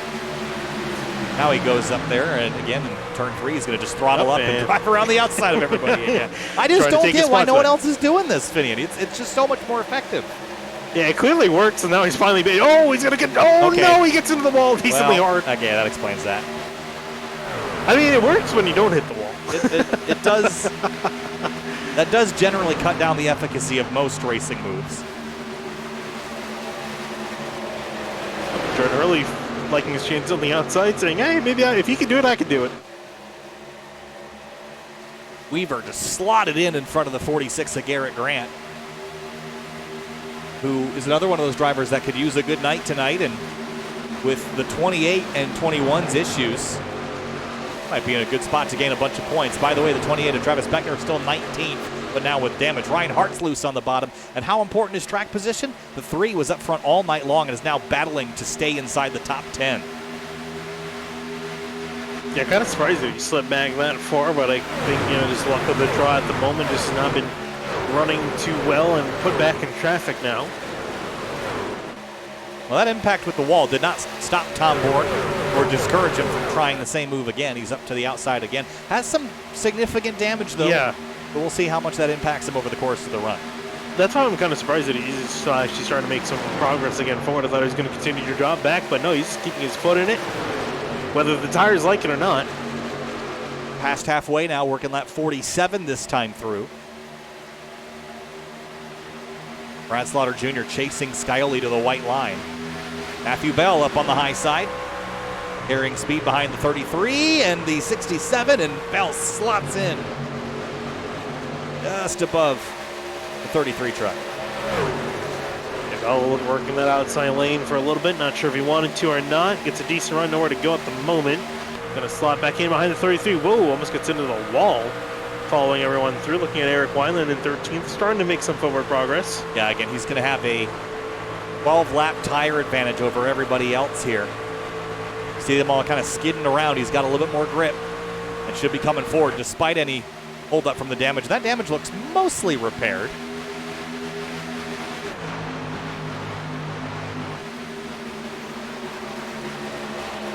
And we're seeing the trucks kind of fall into a similar line at the start of the corner, kind of middle to low, but no one really committed to the high lane like the 16 is. 3 working his way back forward on the inside of Alex Weaver, battle for 6th. Yeah, Weaver has been having a fairly decent night, as we mentioned, fairly quiet night as well in the 98. It's been kind of peaking up and down the order and just inside the top 10. And Hart's trying to take that spot back. We'll take 6 back, and Weaver lets him on through.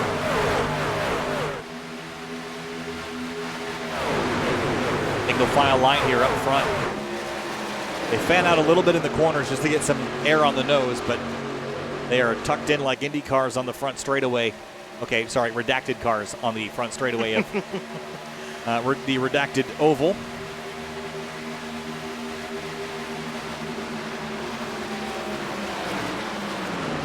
Now Weishart back up on the top plane a little bit. It is kind of, we were kind of joking a little bit before. Caution. They obviously, never Tommy mind. Ryan in the wall, but that's a big hit. All right. How did he end up there? And did he bring any friends along for the ride? Kind of by himself. Logan Hartman is behind him. And Ryan already had damage from an earlier incident. Oh. And, oh.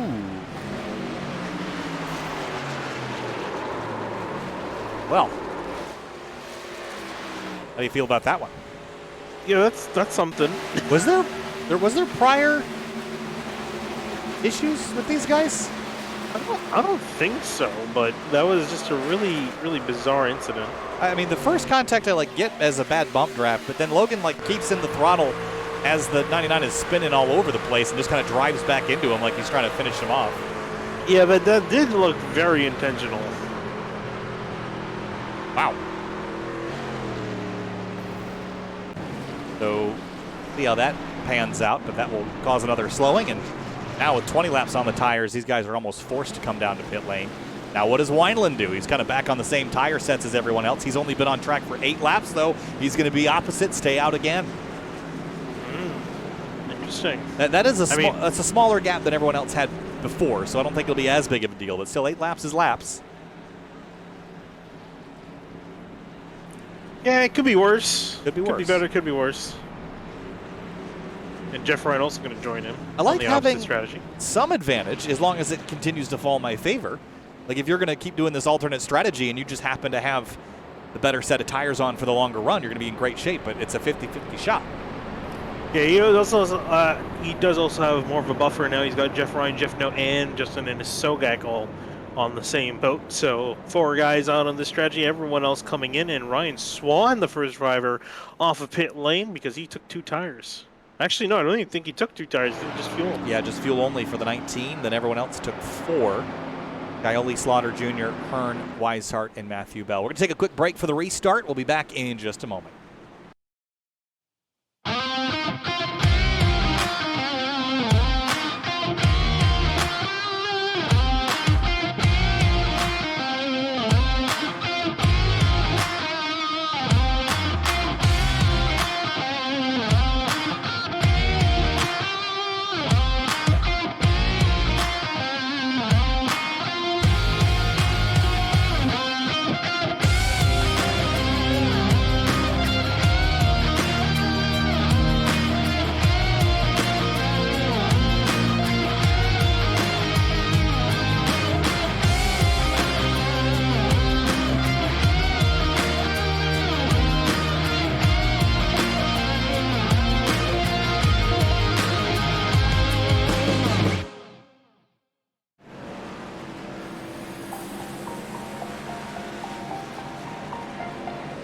The Area Truck Series playoffs continue from Fontana, California. 52 laps into our 90-lap event, the kickoff of the round of 8 for the Area Truck Series playoffs. Next week after Richmond, we eliminate 4 more drivers and send 4 off to Nashville to compete for the series championship. It's been a wild one tonight. Trouble for a couple playoff competitors, including Eric Wineland and the 28 of Travis Beckner. Beckner still sits 17th. Eric Wineland, though, has gotten off strategy and has put himself back in the lead of this race despite having a couple incidents on the evening. Other drivers had some issues. Chris Seidenfeld and Justin Munsell, Carter Koop, Josh Taylor, Cody Cutler, and Bryce Senesac all out with crash damage.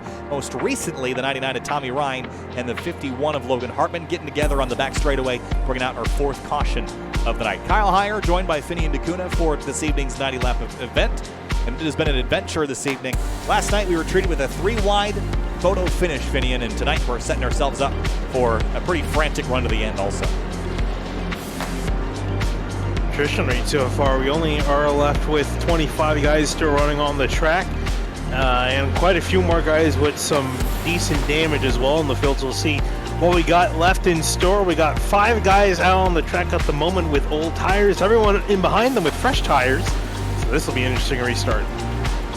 Fields packed up, paired up again. Eric Wineland, 8-lap old tires, 10-lap old tires now with a couple on the yellow.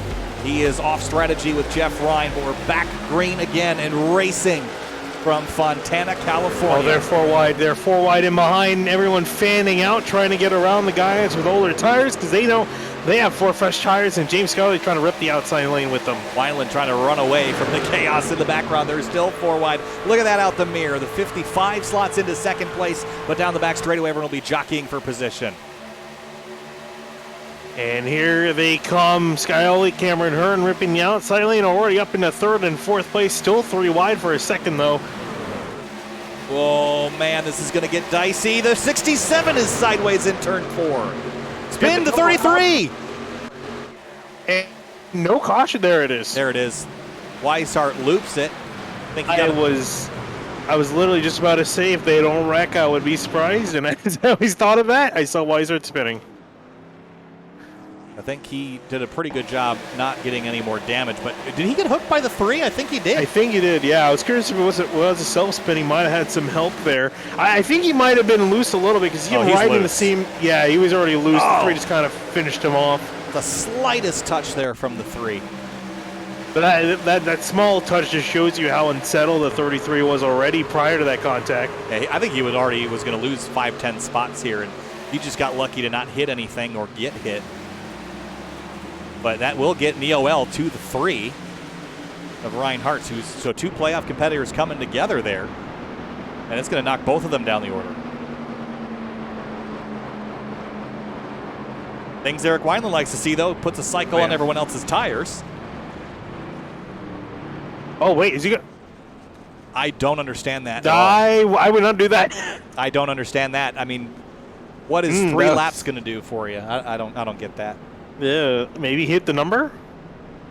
Yeah, but I mean, there is quite a few guys coming in. So you know what I think? I think these guys are just past the number for. But yeah, a sure. Run in the end. Maybe for fuel, but we're not doing fuel runs. We haven't gotten anywhere near a fuel run in terms of green flag runs tonight. So I don't know.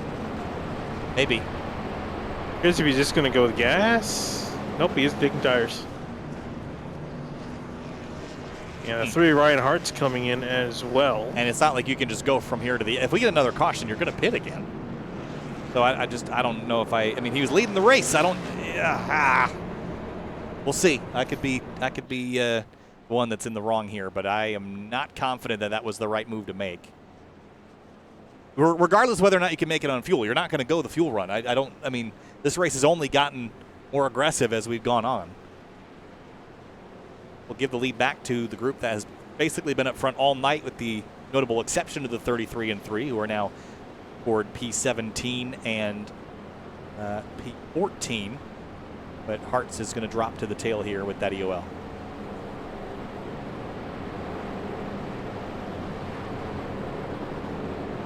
Track temp's fallen a couple of degrees, made it a little bit cooler out there. Not a lot of not a lot of rubber down on the racetrack from what I can tell. It looks like a pretty green racetrack. Not a lot of marbles being picked up. Yeah, I think that's with how much everyone's been kind of spread out across track. We haven't seen we've seen mostly they've been running around the bottom middle lane, but also a couple guys running around the top. That could be partially due to why there's so much even wear. And then back down again, topping off with fuel again, perhaps, but I don't think that's going to matter. I hear Cameron Hearn turning the engine on and off as well, and a couple other guys turning their trucks on and off, trying to save some gas. So I think we are on that limit. Yeah, I mean, prepping for a run, I think is fine. I just wouldn't have based my entire strategy on this race going green to the end. I'm not confident that's going to be the case, but maybe. Been wrong before. That is true. Well, this reason we're in the commentary booth, not on the pit box. Yeah, I got lucky with my pit box call. The only one I've made in the last 2 years. So.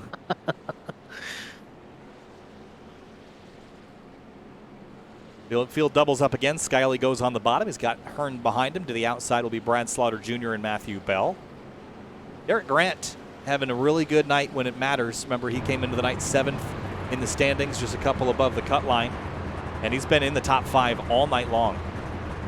And again, being 5th, if the top 4 are also playoff competitors, isn't going to be good enough come Richmond. But right now, with the issues that the other playoff competitors have had, it's not all that bad. He's going to gain quite a few points on guys like Travis Beckner, and at the moment, Eric Wineland, who's all the way down the order. So, and Ryan Hartz. So it's looking good in that respect, but we still got quite a bit of racing left to go. We'll see how raced they are going to be here as Pace Truck dives off. Back to the restart, lap number 57 of 90. Again, this race will go by very quickly if it's green to the end. Green flag back in the air.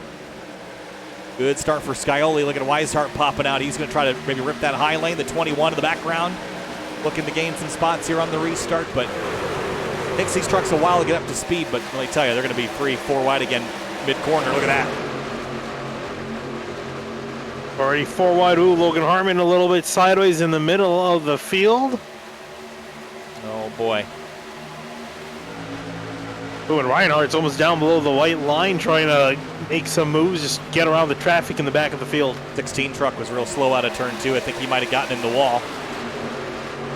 While up front, Scioli, Hearn, now Slaughter Jr. and Bell battle for third. Danny Ware creeping into the picture in that orange 00 runs 7th.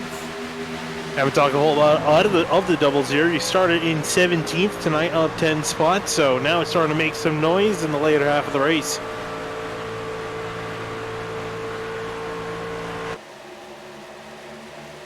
Oh, and how about Travis Beckner? He's up in 12th place, and looking at the truck, it doesn't look like it belongs in 12th place at the moment. No, it's seen both ends shortened up pretty significantly. That nose has been repaired reasonably well, but again, he's going to need some more help because even where he's at is going to be a drop in the standings, a couple of points. So we'll keep an eye on him throughout the rest of the night. But he really needs to have one of those Travis Beckner miracles where he just appears out of nowhere at the end after running not very well for most of the race.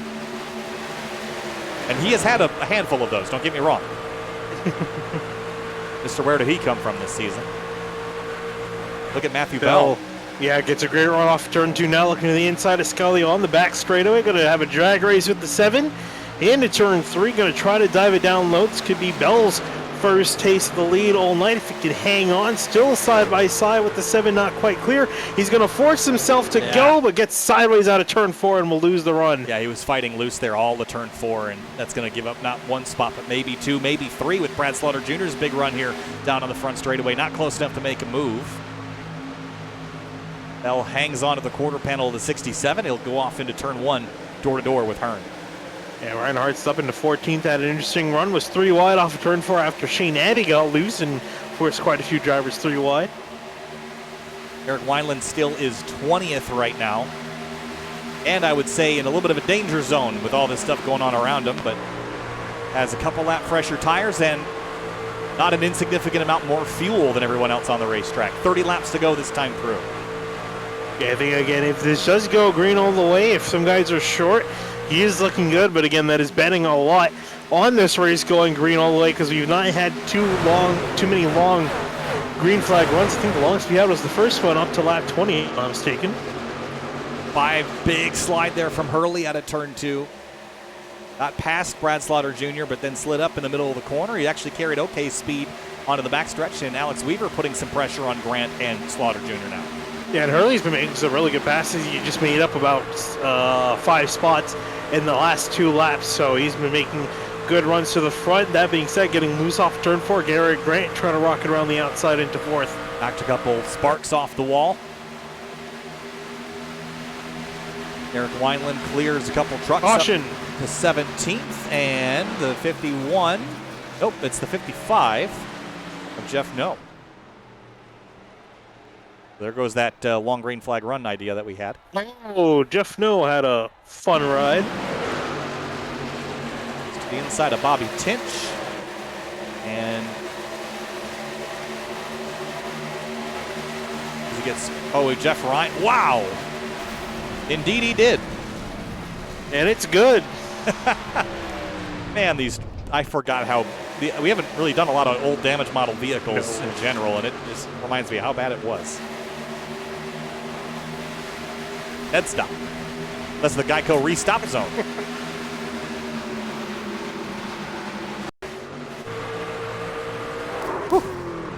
I want to see how fast he's, 3 points avoided.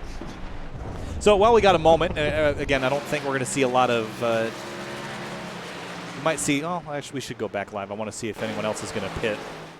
I feel like we might see the leaders. They have 12 laps on their stuff. What do you do? This has just been a tough race, from a strategy perspective. There's too much tire wear to just ignore it. You can't have because there is overtime. honestly, from the looks of it, it seems like there's a decent chance to go green because all the wrecks have been near the back of the field. They've not been in the front of the field where people are wrecking. Where people are racing. So they've been kind of randomly happening in the back of the field. So there's a chance we could go green in the end. So do you want to get your fuel, all the fuel you need in, and then just not have to worry about it? And it looks like Scully is late. exit commitment for him. Anybody pit? And Looks like Jordan Hurl. Nope. Cameron Hearn. Cameron Hearn. Jeffrey Wilson and a Sogak. Cameron Hearn hit. So a little bit of a split strategy here. It's going to make it even harder for us to keep up with it. Quick update on those that were involved in that previous yellow. That was David Weishart and the 3. Ryan Hartz is now P11. David Weishart P9. So they're going to restart nose to tail as they were when that caution came out, conveniently. Yeah, I don't think any hurt feelings between the two. I'm sure Weishart's understandable of how chaotic that restart was. Not really anything the 3 could have done better. Going back a little earlier in the night, let's go back through a couple of the moments that we saw this evening. 25 in the wall there on the front straightaway. That was a big moment. Then there was this one, Justin Munsell and the 45, a Seidenfeiden get together. It was on corner exit here out of turn 4. 45 gets turned, collects Munsell down the racetrack. He went. And a little bit later in the night, here's Eric Wineland having some issues off with the 46 truck. A little bit of a drift there in turn 3. He was able to hang on and save it. And the 28 of Travis Beckner.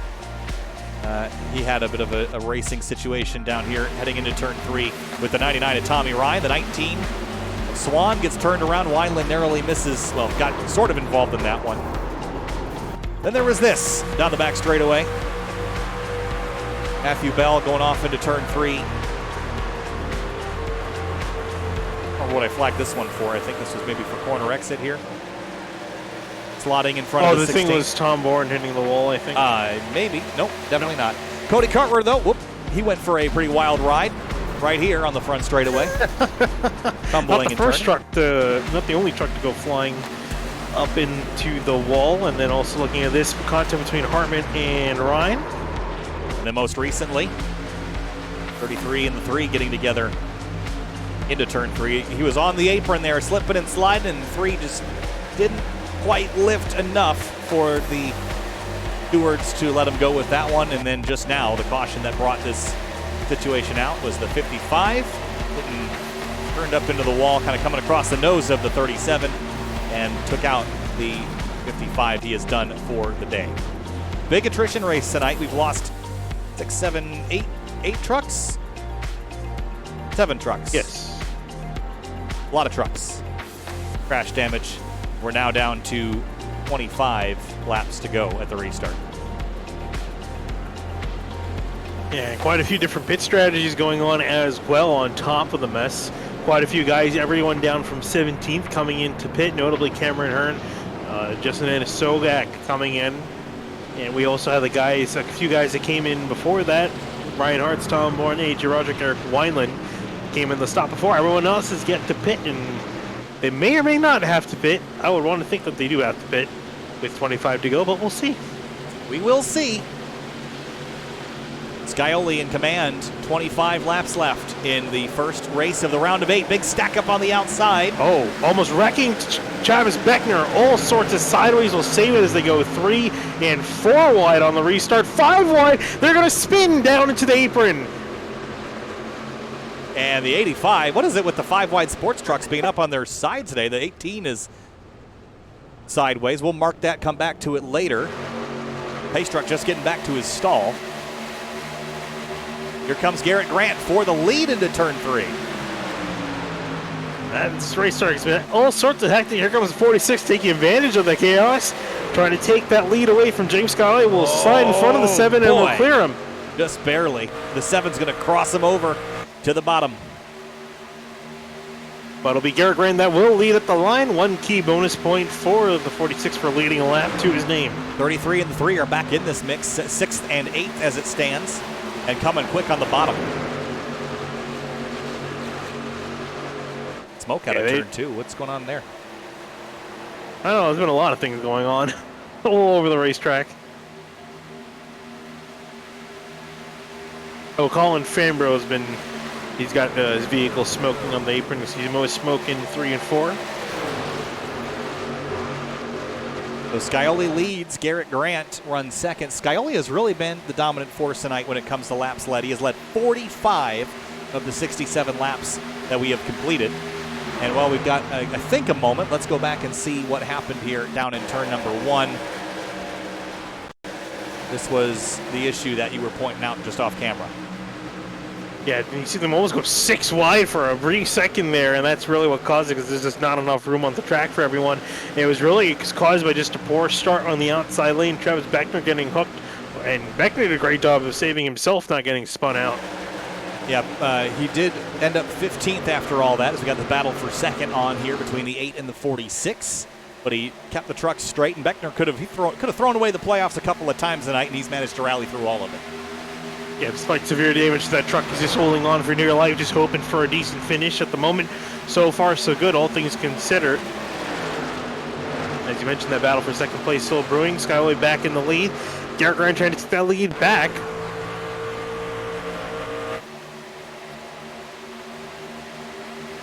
Down the back straightaway and into turn 3. Slaughter Jr. on the bottom. He was the pick for Hunter Sleppy to win this race. He's winless so far this season. Is still in a playoff spot. Came into the night 4th above the cut line. And with a top 5 result tonight, he would certainly keep a spot in that top 4. But a guy like Garrett Grant could use a win. Oh, I'm sure Garrett Grant's going to try to do everything he can to make sure he wins this race, or at the very least, the best thing for him is to make sure his other playoff competitors don't win the race. Now, last night we saw a non-playoff competitor wreck a playoff competitor. That was controversial. What might not be so controversial is that a playoff competitor driving into the back of someone who's got nothing to lose at this stage. That's Scioli eliminated, and that might mean that someone might use him up here towards the end of this race, because there's no championship on the line for the 7. Yeah, I don't think obviously that was intentional. No, there. but I think it was I'm just saying, give a little slipstream. Either was last night's incident, so we'll keep that in mind. Here's the 46 to the top, and the 9 topper up by half a lane. And Grant trying to push the buttons of the 7, see what he can do. If he can get a great run off turn 2, indeed he will. Now looks to the inside, almost doors to 7, trying to get some side draft. 9 scraped the wall on the entrance to 3. Grant just needs to clear the 7 and not slide across the nose in such a way that'll let Scioli cross over. He's loose out of 4, and Scioli goes back to the bottom. He is just so good tonight in that 7 truck. Yeah, he's been doing a really, really solid job fighting and keeping that truck up in front. I mean, he's the reason he's led over half the laps tonight. Definitely the man to beat out there. 19 laps to go, and they will tick down quickly at this stage. Eric Wineland back up to 12th, but look at all the blue ahead of him on the timing and scoring. It might not be enough without some more cautions and some more chaos. Yeah, I was going to say, he's not doing terrible, but his competitors are doing, with the exception of Beckner, are all doing better than him. So he is going to have to try to step it up or hope for things to go awry near the front. Remember, he came in 8th, last in the playoff grid, well below the cut line. So he really needed to do either better than his competitors or just straight up win to make things easy. And you do not want to head into Richmond in a must-win scenario, especially at a short track where people will be even less worried to rough you up and put you out of the groove.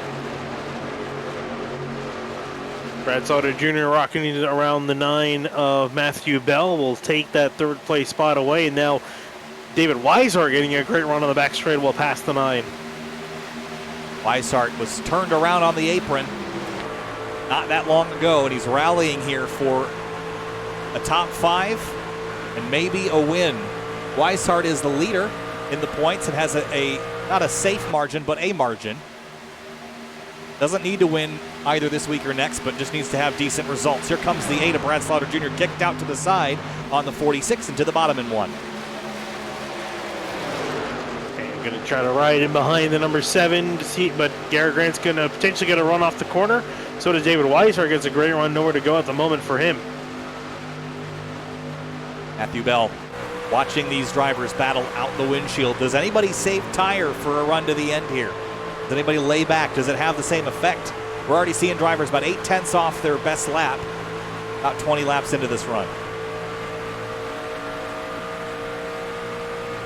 Ooh, Weiland's looking pretty good at the moment. I was just watching him. The last lap was actually one of the fastest guys last lap through. catching up. He's up into 11th, has 10th to go, and then he'll catch up to this leading pack. So that 21, maybe something to keep an eye on. Might not be out of the picture just yet. What about the 67 at Cameron Hearn? He just put tires on the truck. They are 13 laps newer than everybody else, and he's just approaching this pack, fighting Ryan Hartz for P6. Is that 67 going to get his first win on the season? He's also eliminated from the playoffs, but look at him join the party. Yeah, joining the party, not caring that he's not necessarily part of the playoff picture, but he doesn't really care. He's just trying to get some wins at this point. He's going to slide himself in front of the three of Ryan Hartz and will clear himself for 6th place. 15 laps remaining. And look at how he can just turn in and turn down to the bottom. No one else can do that. He's just going to drive right by the 9 and right by the 33 here on exit if he gets held up at all. That 67 is going to be a force to be reckoned with. And I wonder how much Scioli knows about that maneuver from the 67, whether or not even Hearn was even on the radar. Probably not, but he's definitely on the radar now, and so is Brad Slaughter, at least for the lead. Trying to go to the inside of Garrett Grant in the 46. That run off the corner is going to potentially kill him, though. Scioli watching all this in the mirror, these two door to door. They're still able to gain on the straightaways. That powerful draft that drivers have been utilizing all night long. The 8s to the quarter panel. And Hearn pulls even with Weishart. Close fought battles amongst the top, top 8? Oh, wow, the 67 pulled right across the nose of the 33 and now is in the mix for the top 3 spots. The 67 on much fresher tires, carving through the field. And now he's caught up to the front, though. It's going to be tough to do because not a whole lot of slipstream to work with. He's just going to have to work on just pure tire, pure attack on the corners. I mean, obviously, Hearn's in the best spot. Freshest tires out of anyone. Into turn 1, and he's going to go high. Look at the speed he's going to carry here on entry. To the outside of Garrett Grant. Here comes the 67 of Cameron Hearn. Rearing off the corner. I don't think he's going to quite be able to go to the inside of Slaughter. We'll have to stay in behind the 8, but we'll be up in the 3rd. Oh, behind him, the 33 of Weishart's in the wall. Yeah, it's going to slow him down. He's going to get passed by Jordan Hurley and potentially gaining where he'll go back to 9th place. Most notably, it's going to separate out some of that group. The Ryan Hartz will have a look at Matthew Bell, but it allows Cameron Hearn to have a bit more room to maneuver around the 8 and the 7. He's got better tires. He's got 12 laps to get it done. The 7 just sent it off into turn 1. You see how deep he drove off in there? Yeah, he's trying his best. I'm just curious now if he's going to be pushing his stuff too hard. We talked about tire saving a little bit a few laps ago. Not really a whole lot of chance to save your tires at this point. You're just going to be pushing as hard as you can with the laps winding down. Everyone kind of bottom feeding now.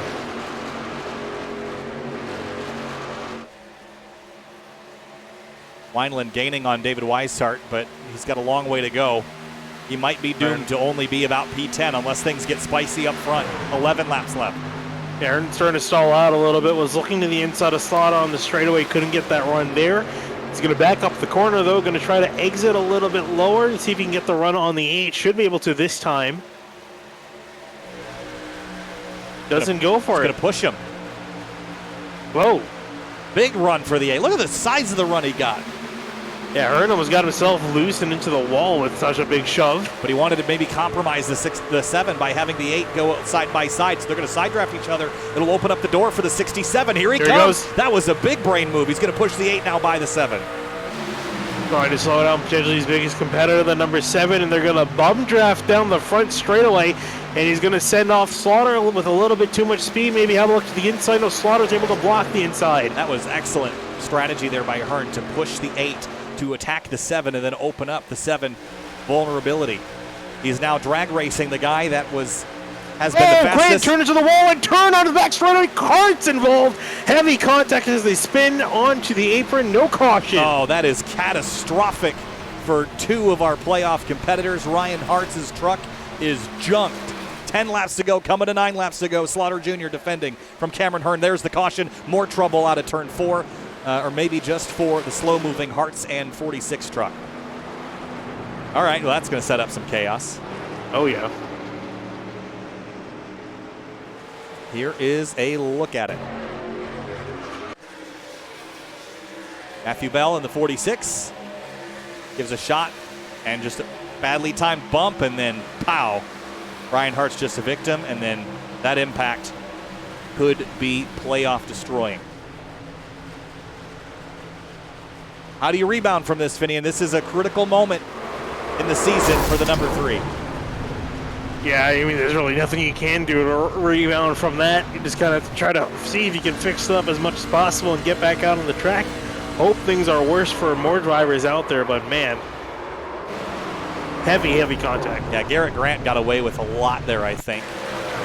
The 3 of Ryan Hart's, he's almost certainly going to have some engine damage after that one. That is a helpless feeling. That is like the perfect slide that'll you just can't get out of. You can't spin the truck around more. You can't unspin it. Wow. Earn stays out on the racetrack with Ryan Swan. Everybody else pits. Interesting. Honestly, I'm kind of surprised you didn't pit. I know we don't have too many laps to go, but as we've seen by quite a few restarts, if you've got older tires, you're going to kind of want to come down pit lane. Here's what the 67 is banking on, is he's banking on it being yellows to the end. I don't think that's how this race is going to go. The restarts, no, we don't have enough trucks. Well, we don't have enough trucks, and it takes a while for these things to wind up. It's not like a short track where you're instantly going to get trucks getting together. It's going to take them a lap or two, and that's all that you're going to need to get to the white flag. So that's going to be a race big... off pit lane was the closest. A heat between Scioli and then Weishart, Brad Slaughter, and I heard some contact in behind as well. So Scioli is in the catbird seat here, starting inside row 2. Brad Slaughter. Eric Wineland and Jordan Martin, right sides only. Man. And Eric Wineland, I like this call because he was 10th before and would have come out 12th out of the pits and would have probably been involved in a wreck. So I like the track position play here, but not to the extent that the 67 did. Yeah, no, I think if you're going to take tires, I think it is better just go with 2. I don't think we're going to have a long enough of a run where the left sides are going to really matter that much. But yeah, I think Hearn and for the most part even Ryan Swan are going to be risking it too much. Why is Wineland coming back down pit? What? I don't. What was that all about? I don't know. I am confusion. For I got no note for this. Oh man, I thought I knew what he was playing, but now I don't. Nah. He took the lefts. Just now? Yeah, he just didn't know who lefts. Maybe he didn't intend on taking 2, but even then, but why would you risk so much track position? Well, he's going to want as many restarts as possible. The problem is he's got the hope for like the entire top 10 to just wad themselves up. Yeah, so here's the situation now. Remember our green-white checkered rules that we will get 1 attempt at a green-white checkered. That any green-white checkered is any caution that will extend the length of the race. If we have a green-white checkered in which the length does not extend, we can still get another caution. Cautions are so short here that if we get one on the initial restart this time through, we can likely get another one before, and then that'll probably be our green-white checkered. So we can have as many as 3 yellows. Even that might be a stretch for Wineland to get the opportunity to carve his way forward. 6 laps remain in the 15th round of the Area Truck Series season. The round of 8 still being contested. There are only 3 playoff competitors in the top 10 right now. 3 in the top 14. Where are they all? Battling from the back. Green flag in the 7 to the bottom. Yeah, Ryan Swan moved immediately to the, I think was trying to get out of the way. It seems either that or you're struggling to get up to speed. It's a drag race from Cameron Hearn. Brad Slaughter Jr. Brad Slaughter with his fresher tires should be no behind contest. him, Tommy Ryan sideways. So is the 9 of Matthew Bell. Can he save it? Does he save it? Oh, yes. No caution. Down the back straightaway now. Look, the field is totally fragmented because of that. Brad Slaughter Jr. is in the catbird seat. Here comes Hearn, though, battling back with 21-lap-old tires. I was going to say, this means it's going to be even less of a chance. No. It's going to be less of a chance of a caution coming out here, unless they wreck here. 3 wide coming out at turn 4. Oh, there they go. The 12 or the 66 in the background pancakes the wall hard. Bobby Tinch, he keeps it straight, but that is going to be catastrophic damage. We're still 3 wide for the lead. Huge amount of attrition, but no caution yet to fly. They're still racing for the lead hard. Cameron Hearn doing everything he can to hold on to the lead. He's being pincer attacked with Brad Slaughter and Scully squeezing him out. They will get on past. Here comes Jordan Hurley now with a run. Yeah, where did he come from? He's a playoff competitor in the mix. Going to give a shot to the 7 down the back straightaway. And Brad Slaughter Jr. trying to lock himself in to the last round of the playoffs at Nashville. If he can hold off the number 7, Scioli to the bottom in 3 and 4. They're battling behind. Look at Weishart, Hearn, Jordan Martin's in this mix. 4 laps to go this time through. They're catching up to Ryan Hartz, who's a lap truck. He's going to pull off to the apron to avoid these guys. Brad's going to race on by him. He's going to stick to the high side. He's going to get cleared here, but he's going to hope that the run is good enough on corner exit. The 7's going to slide up. The 8's going to have a huge run, and he can't waste this. He's going to have to drive to the bottom. There he goes with the run. Can he hold it? He'll get past the 7 by turn 3. Question is, how is Scioli going to rebound on this? Well, he's got Hurley to his inside, so he can't cross over the 8 as effectively as he'd like. He's almost clear. David Weishart creeps back up into the mix. 3 laps to go from Fontana. An aggressive check. There goes Scully back down to the bottom. Slaughter trying to hold them off, but Scully will lead them down. Hurley now lined up on the inside lane. Weishart lined up on the top lane. Good run here for the 8, though, mid-corner. Oh, he's loose. He lost it. Will Weishart give him a shove? Yeah, Slaughter got loose because he's trying to turn down to get on the inside of Scully. Now actually looks to the outside in 3 and 4. Scioli using that bottom lane. He's done that effectively all night long. 2 laps remain. It's 4 miles. It's a long way around, but 1 more lap until we pick up that white flag. And James Scioli sizing up his 3rd win on the season, but for what? The championship has already gone out of vision. For Brad Slaughter, it's still very real. He could lock himself into the season finale with a run to the outside. If he could get by the 7, he could be entering the championship 4. How about Tom Bourne back in this? He's in 3rd place side by side with David Weiss. We haven't talked about him since he was making moves. As we see the leaders side by side, here comes Slaughter with the run to the inside of Scully. Will clear by 3 and 4, but is this all part of the 7's plan to get a great run on the straightaway? Here he comes. Scioli's got a big run. Can Brad Slaughter Jr. throw the block here? He's going to try it. Scioli drops to the bottom. White flag in the air. 2 miles left. 1 lap to go at Fontana. Oh, Slaughter, is he going to give him a room? He'll have to give him a room. The 16 goes around, spins into turn 1. We're still green. Here comes the 8 now to the high side of the 7. Here they come. What's Slaughter going to do now? A little bit of separation. Danny Ware now in 3rd place and behind them, but there's a gap. Door to door down the back straightaway. One driver fighting for his 3rd win on the season. The other looking for his 1st, but a way to lock himself into the championship 4 through 3 and 4. Brad Slaughter Jr. is trying the high side. Is it going to work though? Scioli clears him. Coming back to the checkers. Drafting to the start-finish line. Checkered flag waves. James Scioli hangs on in dominant fashion and wins at Fontana. Solid job there. I'm kind of amazed we finished that under green, although we had a lot of wrecks.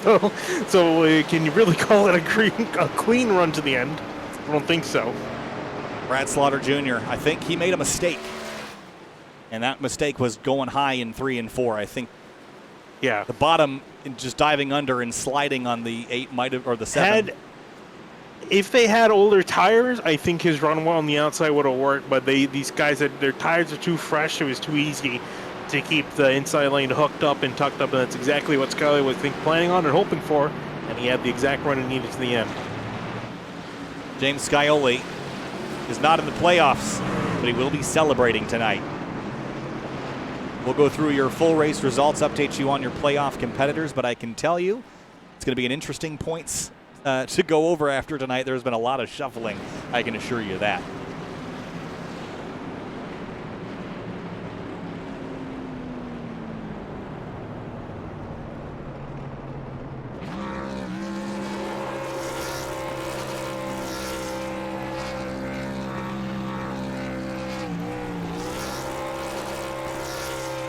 California dreaming for James Scioli. Here's a look at your race results. Top of the board, of course, that number 7, Brad Slaughter Jr., 1 spot shy. We only had 3 playoff competitors in the top 14 with about 5 laps to go, but they somehow snuck in there. 5 take the top 10 positions, but a lot more drama to this one towards the end than I think we were expecting. David Weishart came in as the points leader. He will likely leave as the points leader as well. Rebounds nicely. Jordan Hurley, a fantastic run. P5, Eric Wineland. Fitting that's going to be a pretty crucial recovery. P7 in the number 21. Then Cameron Hearn, Jeff Ryan, and Garrett Grant was running better earlier, but still should be able to salvage that 10th place for a pretty decent result in the points. We'll need some more next week at Richmond, though, for sure. Yeah, I was going to say, I'm honestly kind of amazed that worked out for Eric Wineland.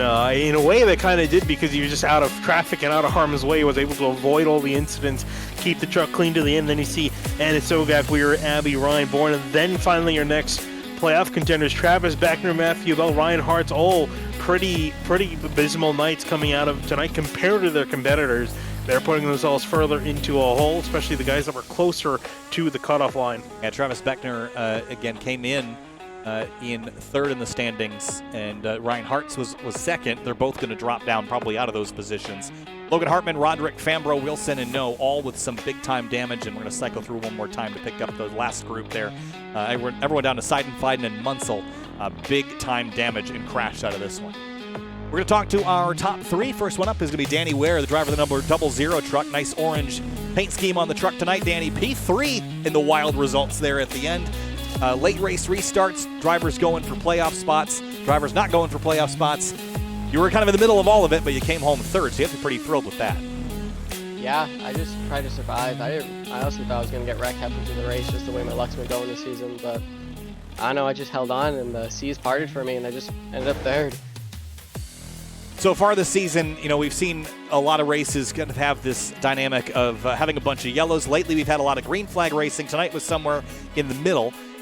Towards the end of the race, there was kind of 3 and 4 wide. How do you keep all that straight, especially when you get more than 3 wide? The spotter doesn't tell you that. So how busy are you in the cockpit keeping track of everyone that's around you? Basically just hold your line and hope everything goes to plan. And if it doesn't, it doesn't. But yeah, basically trust everybody around you as much as you can, and just basically try to go as fast as you can with people 4 or 5 wide around you. I don't know, it's hard to explain. Well, it doesn't need explanation when you finish 3rd tonight after starting 17th. Danny, congratulations. P3, we'll see you next time. Nice work. Thank you. 2nd place was Brad Slaughter Jr. A win would have locked him in to the championship 4. He went high in 3 and 4, did you, Brad? But not quite enough to get by James Scioli. He was really the dominant truck tonight, but you were very close.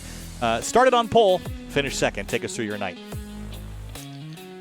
Yeah, just spent most of the race following him around, just trying to save tires. We didn't really get a long enough run for it to matter, but tried to keep rubber on there best I could in case we did go green there. And there at the end, it was just, there was no saving, no lifting, no nothing there. It was just wide open, get everything you can get. And that was a great race with James. There's like maybe 2 or 3 other people in this series that you can race like that with. So shout out to James. That was a lot of fun. That's tough. It's tough to be that close to going to Nashville, being locked into the next round. I wanted that one pretty bad. I've been practicing my butt off trying to get that one, so that sucks. But 2nd's not bad. I think it still puts us in a pretty decent situation points wise. Just didn't want to have to worry about anything going to Richmond, but we'll go to Richmond and we'll fight. All right, Brad Slaughter Jr. 2nd tonight at Fontana. Brad, we'll see you next week at Richmond. Good luck. Thank you, guys. And last but not least is going to be James Scioli, who found his 3rd win on the season tonight. No championship on the horizon for you, James, after that, but a victory, the 3rd one of the year. That's got to feel pretty good. I know there's not much left on the line there because of your elimination last week, but led the most laps, kind of dominated this one, and held off a hard-charging Brad Slaughter Jr. to win this one. What's going through your mind? Yeah, just bummed that I had to miss that one race in the first round. Definitely hurt. This would have obviously punched our ticket, so definitely a tough pill to swallow there. But that race was a blast, trading the lead back and forth with a bunch of different guys, throwing slide jobs, and just side drafting. It was a lot of fun to race. Hopefully it was a lot of fun to watch. It's tough racing teammates like that, because obviously Brad's still in the playoffs looking for a win to punch his ticket, so it's hard to it's hard to be the guy to race him like that, but I'm still going for wins. It's been forever since I got one in here, so I'm glad about that. And yeah, just had a blast. That was a fun race. Yeah, I believe your last win was January 3rd, so quite a while ago. That was back at New Hampshire. So good to get a win. And your finishes lately, 6th at Talladega, 7th at Las Vegas. You were due for one, but the 21st at Michigan didn't do you a whole lot of favors. But P1 tonight, you got it done. And congratulations, James. I know next week in Nashville, you're still doing the same, going for wins, but best of luck to you there. We'll see you. Yeah, thanks, guys, and big shout out to you guys in the booth for capturing these fun races. This one was definitely a candidate for one of the best of the year, so appreciate you guys for getting the captures of that, and then the admin team for everything they do, Jacob Bell and DWR Sci-Fi. I know they're still second, third in the points, so that's good. And then Butt Kicker, Dandles Candles, Matco Tools, all for being on the truck all year, and we'll go for another one here on Thursday. All right, going for number 4 next week in the season, going for another win in the Lodgebox Series Thursday night. We'll see you, James. Thanks. Thanks, guys. All right, Finian, 4 drivers now have 3 wins on the season. Beckner, Hartz, Weishart, and now James Scioli. But again, James is the only one of those not competing for a championship. The points have been updated, and it looks like your top 4 is Weishart, Hartz, Beckner, and Brad Slaughter Jr. The way things panned out, looked like Hurley, Matthew Bell, Garrett Grant, and Eric Wineland are all still below the cut line. The only change was Jordan Hurley and Matthew Bell. After all that, the drivers above it and below it remain the same. Yeah, and there is a decent also thing, too, is that Jordan Hurley is now 14 points out from Brad Slaughter. There's a bit of a gap so between the drivers in 4th and 5th, and then they're close Olin behind that. So a bit of a buffer for the guys in the front, especially Weishart. Yeah, you could say he's almost all but locked in heading into next week. Though the guys on the outside, there's not as good of a chance as they would probably like going into next week to make themselves in. But if there is, catastrophic night for guys like Slaughter, Beckner, or Hartz, they could potentially find themselves in. We'll have to see, though. It'll be a wild one. Next Tuesday will be the last race of the round of 8. And that's where we'll do our eliminations. So a little bit of shuffling, but a bigger gap, a bigger crack in the surface for those trying to hunt down that championship. We'll see you for the Area Lodgebox Series on Thursday. But before we go, fans, be sure to check out AreaIRacing.shop for merchandise to represent your favorite driver. Shop from our selection of t-shirts, sweatshirts, hoodies, stickers, and more. Use code SWAN for 10% off your order at checkout. That'll do it for us tonight. We'll see you Thursday for the Area Lodgebox Series. Kyle Heyer, Vinny Nakuna bringing you the action. We'll see you there.